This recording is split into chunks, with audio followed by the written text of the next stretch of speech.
आज का जो हमारा टॉपिक है वो कल के टॉपिक से रिलेटेड है, जो कल संस्कृति और सभ्यता पे हमने चर्चा किया था और हमने बताया था कि नेक्स्ट क्लास में इससे रिलेटेड कुछ कॉन्सेप्ट्स हैं संस्कृति से जिसकी चर्चा हम करेंगे। उसी की बात हम आज करते हैं, जिसमें पहला है सांस्कृतिक सापेक्षवाद, कल्चरल रिलेटिविज्म। जो यह अवधारणा है, यह अवधारणा जो है वो जो ये सेकंड वाला निर्जाति केंद्रवाद, इसी अवधारणा के विरोध में यह अवधारणा आई। मतलब कि इस अवधारणा को जानने से पहले इस अवधारणा को जानना जरूरी है कि ये अवधारणा क्या है, तब ये अवधारणा आई। इस अवधारणा को जलाने का श्रेय वो हर्स्कोविट्ज को है। उसके बाद से मानवशास्त्री फ्रेंच बॉस, ये नाम आप लोग याद कर लीजिएगा, ने इस सिद्धांत को व्यवहारिक रूप में बताया। कैसे लाया सोशियोलॉजी में वो चीजें इन्होंने बताया है। तो ये जान लेते हैं निर्जाति केंद्रवाद या स्वजातीयवाद क्या होता है। एथनोसेंट्रिज्म, यह जो अवधारणा होती है कि अपनी ही संस्कृति, अपने संस्कृति के मूल्य, विचार, प्रतिमान, रहन सहन को अन्य संस्कृति की अपेक्षा श्रेष्ठ मानना, कि बस ये मानना कि जो हमारे समाज की संस्कृति है वही संस्कृति श्रेष्ठ है, अन्य संस्कृतियां उसकी तुलना में श्रेष्ठ नहीं है। इसी के विरोध स्वरूप यह सांस्कृतिक सापेक्षवाद की जो अवधारणा है वह सामने आती है। इसमें यह बताया जाता है कि अगर मान लीजिए कोई अध्ययनकर्ता अगर किसी संस्कृति, विशेष समाज की संस्कृति का अध्ययन कर रहा है तो वह जो अध्ययन है उसमें अध्ययनकर्ता का जो दृष्टिकोण है वह महत्वपूर्ण नहीं होता है। मतलब वह जो उस संस्कृति की व्याख्या करता है उस समाज में जो प्रचलित मूल्य हैं उसी के अनुसार ही करता है। मतलब कि अगर वो संस्कृति हमारे देखने में गलत है लेकिन उस समाज के दृष्टिकोण से वह संस्कृति सही है। जैसे एग्जाम्पल के रूप में हम ये बताएं कि एस्किमो लोग जो हैं, एस्किमो जो जनजाति है, वो क्या है कि उसमें जो है फीमेल इन्फेंटिसाइड, कन्या जो हत्या है वह उनके कल्चर में है। तो अध्ययनकर्ता अगर अध्ययन करने जाता है तो उसको लगता है कि नहीं, इनका जो कल्चर है वह सही नहीं है, लेकिन उनके कल्चर में ये चीज विद्यमान है। तो ये जो सापेक्षवाद है, यह अवधारणा जो है वह संस्कृति के उस प्रचलित, उस पर्टिकुलर समाज में जो संस्कृति प्रचलित है वह महत्वपूर्ण होती है, ना कि अध्ययनकर्ता का दृष्टिकोण महत्वपूर्ण। इसीलिए हम ये कहते हैं कि यह जरूरी नहीं है कि किसी विशेष समाज की संस्कृति अच्छी ही है या बुरी है। क्यों? क्योंकि जो निश्चित परिवेश होता है जिसमें लोग ढलते हैं, उसी परिवेश में उस संस्कृति के जो प्रतिमान होते हैं, आदर्श होते हैं, मूल्य होते हैं, जीवन शैलियाँ होती हैं, उसको लोग अपनाते हैं और उसके अनुसार, अपने समाज के अनुसार उस संस्कृति को अच्छा मानते हैं। तो ये जो कॉन्सेप्ट है सांस्कृतिक सापेक्षवाद का है। दूसरा है स्वजातीयवाद या निर्जाति केंद्रवाद, जिसको हमने अभी बताया। इसकी अवधारणा विलियम ग्राहम समनर ने दी थी 1906 में, 1906। अब इसके बाद आता है स्वायत्त संस्कृति, ऑटोनोमस कल्चर।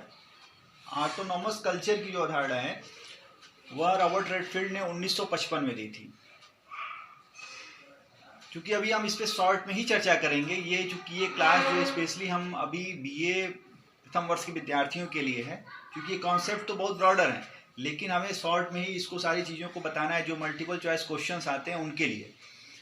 ऑटोनोमस कल्चर जो है, रॉबर्ट रेडफील्ड ने बताया है कि कुछ समाज ऐसे होते हैं जिनको अन्य दूसरे समाज से जुड़ने की आवश्यकता ही नहीं महसूस होती। उनको लगता है कि जो मेरा जो संस्कृति है, मेरे जो रहन सहन है, मेरे प्रतिमान हैं, कल्चर के प्रतिमान हैं, वही सफिशिएंट है हमारी आवश्यकताओं की पूर्ति के लिए। मतलब बाहर की किसी संस्कृतियों का उस संस्कृति में कोई मेल जोल नहीं होता, वो अपने आप में स्वायत्त होते हैं। जो भी कुछ है वो अपने आप में ही है, वो किसी बाहरी संस्कृति से उनका कोई लेना देना नहीं होता। तो ये है ऑटोनोमस कल्चर, स्वायत्त संस्कृति, जो कि जिसकी अवधारणा रॉबर्ट रेडफील्ड ने 1955 में दी थी। उसके बाद आता है संस्कृतिकरण। मोस्ट इंपॉर्टेंट क्वेश्चन है संस्कृतिकरण। ये अक्सर कंपटीशन में आता है कि किसकी अवधारणा है। तो जो संस्कृतिकरण की अवधारणा है वो एम.एन. श्रीनिवास की अवधारणा है, जिसे उन्होंने 1952 में दिया था। अब यहाँ थोड़ी चीज बता दें कि एम.एन. श्रीनिवास का जो पूरा नाम है वह मैसूर नरसिम्हाचार्य श्रीनिवास है। इनकी बहुत इंपॉर्टेंट एक बुक है, religion and society amongst the Coorg of south India, जिस बुक में इन्होंने इस संस्कृतिकरण की अवधारणा को बताया है। अब जानते हैं कि संस्कृतिकरण क्या है। तो जो इन्होंने बताया, उसको जनजातियों का अध्ययन किया साउथ इंडिया में, उन्होंने पाया कि जो निम्न स्तर की जातियां हैं, गैर जनजातियां हैं, गैर हिंदू जातियां हैं, वो उच्च समाज के जो उच्च स्तर को प्राप्त लोग हैं, जो उनके हिसाब से ऊंची जातियां हैं, उनके संस्कृति को एडाप्ट करना, मतलब कि उनको ऐसा लगता है जैसे इसी के पीछे जो चीज संस्कृतिकरण के जो पीछे छिपा हुआ है रेफरेंस ग्रुप, संदर्भ समूह की अवधारणा, जिसकी चर्चा हम आगे करेंगे, वो एक अलग ही कॉन्सेप्ट है। उसी के चलते ये संस्कृतिकरण की उनको लगता है कि अगर समाज में हमको अच्छा स्थान प्राप्त करना है तो हम ऊंची जातियों की जीवन शैली संस्कार को अगर ग्रहण करते हैं तो हमारी भी स्टेटस, हमारी भी प्रतिष्ठा समाज में बढ़ेगी। तो ये जो कॉन्सेप्ट है उन्होंने एम एन श्रीनिवास ने कुरु जनजातियों के अध्ययन के आधार पे दिया। उसके बाद आता है उप कल्चर, सब कल्चर। अब सब कल्चर क्या, उप संस्कृति क्या है? तो उप संस्कृति जो क्या है कि एक पर्टिकुलर सोसाइटी, मान लीजिए हमारा भारत देश है, इस पूरे देश की एक संस्कृति है, लेकिन उसी संस्कृति में कई उप संस्कृतियां भी विद्यमान होती हैं। उस उप संस्कृति में मान लीजिए कि एक पूरे हमारे देश में जो संस्कृति, उसी में कई संस्कृति के नाम पर, जैसे हम कहते हैं कि ये बंगाली समाज है, ये तमिल समाज है, तो उसी के हिसाब से, उस समाज के हिसाब से ही संस्कृति डिफाइन होती है। तो हम बोलते हैं कि ये बंगाली संस्कृति है, ये तमिल संस्कृति है, ये असम की संस्कृति है। तो उसी संस्कृति के अनुसार ही लोगों का रीति रिवाज, खान पान, वेशभूषा, पहनावा, जीवन शैली ही स्थापित हो जाती है। तो मतलब क्या हो गया, उप संस्कृति क्या है कि पूरे संपूर्ण संस्कृति का एक भाग, कि कई उप संस्कृतियां जब मिलती हैं तो एक बहुत बड़ी संस्कृति का निर्माण होता है। उसके बाद हमें एटिक एवं एमिक संस्कृति। ये जो संस्कृति का जो कॉन्सेप्ट दिया गया है वो कैनिथ पाइक ने 1954 में। एटिक जो होता है, जैसे मान लीजिए कि कोई भी अनुसंधानकर्ता जो है, रिसर्चर, किसी संस्कृति का अध्ययन कर रहे हैं, उस संस्कृति में अगर अनुसंधानकर्ता का अपना जो दृष्टिकोण होता है, माने कि अनुसंधानकर्ता के दृष्टिकोण के अनुसार उस संस्कृति की व्याख्या, ये होता है एटिक कल्चर। और एमिक कल्चर जो क्या होता है कि जिसका अध्ययन किया जा रहा है, मान लीजिए कि किसी संस्कृति का एक अनुसंधानकर्ता अनुसंधान करने गया, रिसर्च करने गया किसी संस्कृति के बारे में, जो वहाँ के लोगों का उस पर्टिकुलर संस्कृति के प्रति जो दृष्टिकोण होता है वह कहलाता है एमिक कल्चर। तो ये दोनों में डिफरेंस समझ में आ गया कि एटिक क्या है और एमिक क्या है। उसके बाद आता है नया कॉन्सेप्ट, सांस्कृतिक पुनर्उत्पादन, कल्चरल रिप्रोडक्शन। इसकी अवधारणा जो है पियरे बोर्दियू, जैसे ये क्वेश्चन आता है कि सांस्कृतिक पुनर्उत्पादन की अवधारणा किसने दी है, एक नंबर में क्वेश्चन कंपटीशन में भी आता है। अब इसको हम जानेंगे कि सांस्कृतिक पुनरुत्पादन क्या चीज होता है। तो सांस्कृतिक पुनरुत्पादन है कि जो पियरे बोर्दियू, उनका मानना है कि जो भी समाज का संभ्रांत वर्ग, जो आधुनिक शिक्षा पद्धति है, उसको समाज का जो संभ्रांत वर्ग होता है वो सबसे पहले ग्रहण करता है। निम्न वर्ग की पहुंच वहां तक नहीं पहुंच पाती है, नहीं पहुंच पाते हैं वहां तक। तो क्या होता है कि जो संभ्रांत वर्ग होता है समाज का, वो अपने अनुसार संस्कृति का डेवलप करता है, उसको पूरे सोसाइटी पर आच्छादित करने का कार्य करता है। तो उसी के विरोध स्वरूप जो संस्कृति डेवलप होती है, जो निम्न स्तर के लोग होते हैं, जो संस्कृति, नई संस्कृति डेवलप करते हैं, वही होता है सांस्कृतिक मतलब संस्कृति का पुनरुत्पादन, ये होता है। उसके बाद आता है नेक्स्ट कॉन्सेप्ट है गरीबी की संस्कृति, कल्चर ऑफ पॉवर्टी। तो कल्चर ऑफ पॉवर्टी जो ये अवधारणा है वो ऑस्कर लेविस की है, मोस्ट इंपॉर्टेंट कॉन्सेप्ट है। गरीबी की संस्कृति अक्सर आता ही आता है क्वेश्चन, 1950 में इन्होंने दिया। वो क्या थे कि इन्होंने अमेरिकी जो शहर है मैक्सिको एंड पोर्टोरिको, उसके शहरी क्षेत्र का, शहरी जो क्षेत्र हैं उनके शहरी समाज का अध्ययन किया। और उनका ये मानना है कि जहाँ पूंजीवादी समाज डेवलप होता है, तो जहाँ पूंजीवादी डेवलप होगा मतलब कि कहीं ना कहीं जो एक श्रमिक समाज भी है।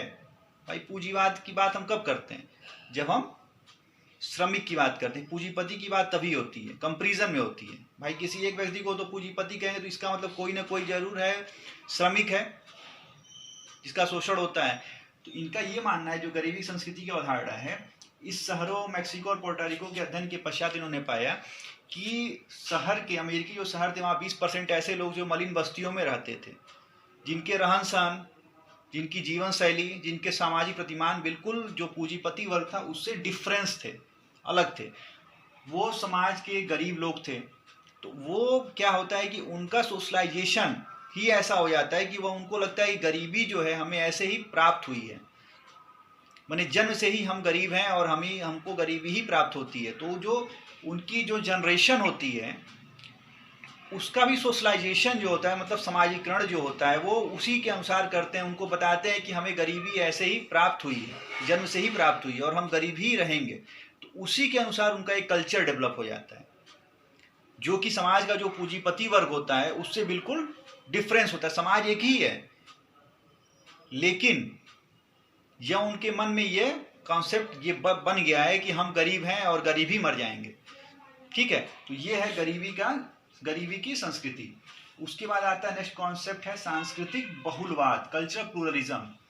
सांस्कृतिक बहुलवाद क्या है?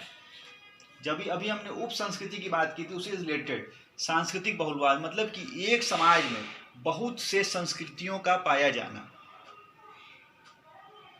जैसे मान लीजिए कि अभी हमने भारत देश की बात की, भारतीय समाज की बात की, तो भारतीय समाज की डेफिनेट संस्कृति एज ए होल अगर देखते हैं, लेकिन भारत में इतने राज्य हैं, सभी राज्यों में कुछ न कुछ अलग अलग सांस्कृतिक प्रतिमान पाए जाते हैं, अलग अलग जीवन के तरीके, जीवन जीने के ढंग पाए जाते हैं, अलग अलग संस्कृतियाँ होती हैं, अलग अलग पहनावे होते हैं, लेकिन फिर भी क्या है कि सभी एक साथ आपस में जुड़े हुए हैं। मतलब कि जब विभिन्न प्रकार की संस्कृतियों को राजनीतिक और सामाजिक आधार पर मान्यता प्राप्त होती है और उससे विवाद की स्थिति भी नहीं उत्पन्न होती है। मतलब क्या हुआ कि संपूर्ण रूप से अगर हम बात करें तो भारतीय समाज की संस्कृति, लेकिन उसी संस्कृति में कई संस्कृतियां जब मिलती हैं तो एक पर्टिकुलर एक बड़े देश की संस्कृति का निर्माण होता है। तो ये हो गया सांस्कृतिक बहुलवाद। अब जो है जिसकी चर्चा हमें पहले करनी चाहिए थी वो अब हम कर रहे हैं, जो कि इम्पोर्टेंट चीज़ है कि संस्कृति के अंग क्या हैं, उपादान क्या हैं, जिनसे मिलकर एक संस्कृति डेवलप होती है। बहुत इम्पोर्टेंट है, जिसमें 4 तत्व होते हैं। पहला है सांस्कृतिक तत्व, दूसरा है सांस्कृतिक संकुल, तीसरा है सांस्कृतिक प्रतिमान और चौथा है सांस्कृतिक क्षेत्र। ये चारों जब एलिमेंट मिलते हैं तो एक कल्चर का डेवलपमेंट होता है। अब इस पर हम बारी बारी से चर्चा करते हैं। इसमें पहला है सांस्कृतिक तत्व। तो सांस्कृतिक तत्व क्या है? इसकी अवधारणा रॉल्फ लिंटन ने दी थी। जैसे मतलब संस्कृति की वह सबसे छोटी इकाई, मतलब कि उसका विभाजन अब नहीं हो सकता है। जैसे मान लीजिए कि ह्यूमन बॉडी है तो उसकी सबसे छोटी एलिमेंट क्या है? सेल है, कोशिका, उसका हम विभाजन नहीं करते हैं। जैसे मान लीजिए कि एक परमाणु है, कई परमाणु मिलकर एक अणु का निर्माण करते हैं, ठीक है। तो उसी तरह क्या है, जैसे मान लीजिए कि वह संस्कृति का वह सबसे छोटा तत्व जिसका कि हम विभाजन नहीं कर सकते हैं, उसी को बोलते हैं सांस्कृतिक तत्व। जैसे मान लीजिए कि अगर हमारे संस्कृति में है कि हमें बड़ों का सम्मान करने के लिए नमस्कार करना चाहिए, तो हम क्या करते हैं? दोनों हाथ जोड़ते हैं, या किसी का हाल चाल लेते हैं तो हाथ मिलाते हैं। तो अब हाथ हम जो जोड़ते हैं उसका तो विभाजन कर नहीं सकते हैं, कि वो हमारे कल्चर में है कि किसी को बड़े से मिले तो हम नमस्कार किए उसको, तो नमस्कार करना तो अब इससे छोटा कुछ हो नहीं सकता है। वो हमारे अभिवादन का एक तरीका है, या किसी से सेकंड करते हैं, अब उसका कोई दूसरा तरीका नहीं हो सकता। मतलब कि उस तत्व को हम अब बांट नहीं सकते हैं। तो ये क्या है? सांस्कृतिक तत्व मतलब संस्कृति की वह सबसे छोटी इकाई जिसका विभाजन नहीं हो सकता है। दूसरा है सांस्कृतिक संकुल, कल्चरल कॉम्प्लेक्स। तो कल्चरल कॉम्प्लेक्स क्या है कि जब कई सांस्कृतिक तत्व एक साथ मिलते हैं तो कल्चरल कॉम्प्लेक्स मतलब सांस्कृतिक संकुल का निर्माण होता है।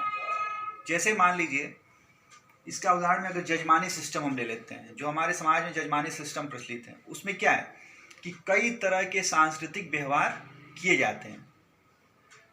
कई अलग अलग लोग होते हैं जिसके अपने निश्चित व्यवहार होते हैं, और वो सारे जब तत्व जुड़ते हैं तो जजमानी सिस्टम का एक व्यवस्था का निर्माण होता है। उसी तरह मान लीजिए कि इसे भाषा को हम लें, लैंग्वेज, तो एक सांस्कृतिक संकुल है। तो अब भाषा का जो निर्माण होता है वह कई शब्दों से मिलकर, कई वाक्यों से मिलकर, उसमें व्याकरण होती है, ठीक है, उसमें कई कहावतें होती हैं। तो जब ये सारी चीज़ें मिलती हैं, मतलब कि कई तत्व मिल रहे हैं, तो एक भाषा का निर्माण हो रहा है। मतलब एक कल्चरल कॉम्प्लेक्स, एक संकुल का निर्माण हो रहा है। तो यही है कि सांस्कृतिक संकुल जो है, जब कई सांस्कृतिक तत्व आपस में मिलते हैं, व्यवस्थित होते हैं, तो एक सांस्कृतिक संकुल का निर्माण होता है। तीसरा जो इम्पोर्टेंट है वो है सांस्कृतिक प्रतिमान। तीसरा जो है वो सांस्कृतिक प्रतिमान है, कल्चरल पैटर्न। तो इसकी अवधारणा जो थी रूथ बेनेडिक्ट ने दी थी। ये याद कर लीजिएगा, ये क्वेश्चन आता है कि कल्चरल पैटर्न की अवधारणा किसने दी है। तो रूथ बेनेडिक्ट ने अपनी बुक है पैटर्न्स ऑफ कल्चर में इन्होंने बताया है कि सांस्कृतिक प्रतिमान क्या होते हैं। अब सांस्कृतिक प्रतिमान क्या है कि जब कई सांस्कृतिक संकुल एक साथ जुड़ते हैं तो एक डेफिनिट पैटर्न का निर्माण करते हैं, एक सांस्कृतिक प्रतिमान का निर्माण करते हैं। अब देखिए, इन्होंने जो रूथ बेनेडिक्ट ने 3 संस्कृतियों का अध्ययन किया, प्यूब्लो 3 समाज का, जनजाति समाज प्यूब्लो, डोगू और क्वाक्यूटल। अब उन्होंने बताया है कि जो सांस्कृतिक तत्व है, तो मतलब जो सांस्कृतिक प्रतिमान है, उसमें लिखा है कि एक सांस्कृतिक तत्व का वह डिजाइन है जो कि उस समाज के व्यक्तिगत व्यवहार में परिलक्षित होता है, मतलब कि दिखाई देता है। पैटर्न मतलब क्या है कि बिहेवियर का तरीका, कि एक पर्टिकुलर सोसाइटी में लोगों का व्यवहार कैसा है। उसी को समझाने के लिए इन्होंने, जो बेनेडिक्ट ने बताया है कि संस्कृति की एक आत्मा भी होती है, मतलब कि संस्कृति पैटर्न को समझाने के लिए उन्होंने इसकी चर्चा की है। तो उन्होंने बताया है कि जो वहाँ पर उन्होंने अध्ययन किया उसमें उन्होंने पाया कि जो ग्रीक में उन्होंने अध्ययन किया है उसमें पाया कि संस्कृति की आत्मा जो है उसको 2 भागों में उन्होंने बांटा। एक पहली है देवधर्मी या अपोलोनियन, और दूसरा है दानवधर्मी, डायनोसियन, मतलब कष्टदायक देवता। तो जो देवधर्मी संस्कृति के मानने वाले लोग हैं, उस संस्कृति में क्या है कि सूर्य को देवता मानते हैं जो कि सुखदायक है। ठीक है, इस संस्कृति के जो लोग होते हैं उसमें दया है, क्षमा है, करुणा है, कर्म है, वो आदर जैसे गुण होते हैं। और तो उस समाज में क्या है कि जो देवधर्मी सोसाइटी है, अपोलोनियन सोसाइटी है, जिसमें ये आत्मा देवधर्मी आत्मा पाई जाती है, वहाँ के समाज के लोगों का जो व्यवहार होता है वह, जिसमें उनके व्यवहार में दया, क्षमा, करुणा, कर्मयोग, ये सारी विशेषताएं दिखाई देती, मतलब एक पैटर्न दिखाई देता है व्यवहार करने का। उसी तरह जो दानव धर्मी संस्कृति है, वो डायनोशियन उनके देवता है, कष्टदायक देवता है। तो इस प्रकार की संस्कृति में भोग, विलास, ईर्ष्या, द्वेष, ये सारे व्यवहार उस संस्कृति के मानने वाले लोगों में दिखाई देते हैं। इस प्रकार उन्होंने सांस्कृतिक प्रतिमान की व्याख्या की। उसके बाद चौथा है सांस्कृतिक क्षेत्र, कल्चरल एरिया। अब सांस्कृतिक क्षेत्र क्या है कि जहाँ सांस्कृतिक तत्वों, संकुलों एवं प्रतिमानों का फैलाव, मतलब कि जहाँ ये तीनों एलिमेंट एक साथ पाए जाते हैं उस डेफिनेट एरिया में, वही होता है सांस्कृतिक क्षेत्र। मतलब कि जो इसकी अवधारणा जो क्लार्क विस्लर, ये ध्यान दीजिएगा आप लोग, कि पूछता है कि सांस्कृतिक क्षेत्र की अवधारणा किसने दी। तो सांस्कृतिक क्षेत्र की अवधारणा क्लार्क विस्लर ने दी। इनकी बुक है man and culture, important book है मैन एंड कल्चर, 1922 में निकली थी। उसमें बताया था इन्होंने कि मतलब दक्षिण अमेरिका के जो अमेरिकन इंडियंस लोग थे, जनजातियां थी, उनके अध्ययन के आधार पे इन्होंने इस चीज़ को, सांस्कृतिक क्षेत्र की अवधारणा, मतलब कि एक डेफिनिट एरिया में जब सांस्कृतिक तत्व, संकुल और प्रतिमान दिखाई देते हैं तो वह निश्चित एरिया होता है जहाँ इस संस्कृति का फैलाव होता है। तो इस प्रकार जो है संस्कृति से रिलेटेड कुछ क्वेश्चंस हमने अभी आप लोगों से चर्चा किया। अभी इसमें कुछ क्वेश्चन और बचे हैं जिसकी चर्चा हम नेक्स्ट टॉपिक में करेंगे। ठीक है, तो इस तरीके से ये टॉपिक आज ख़त्म होता है। इसके साथ ही साथ मैं पुनः जो है अपने विद्यार्थियों को और जो भी इस वीडियो को देख रहा है उससे पुनः एक बार आग्रह करता हूँ कि ये कोविड-19 जो महामारी हमारे समाज में, पूरे भारत देश में, विश्व स्तर पर फैली हुई है, उससे सतर्क रहें, बचें और बेवजह की चिंता को न पालें। इस बीमारी के विषय में बहुत ज़्यादा न सोचें, लोगों को जागरूक करें, सतर्क रहें। धन्यवाद।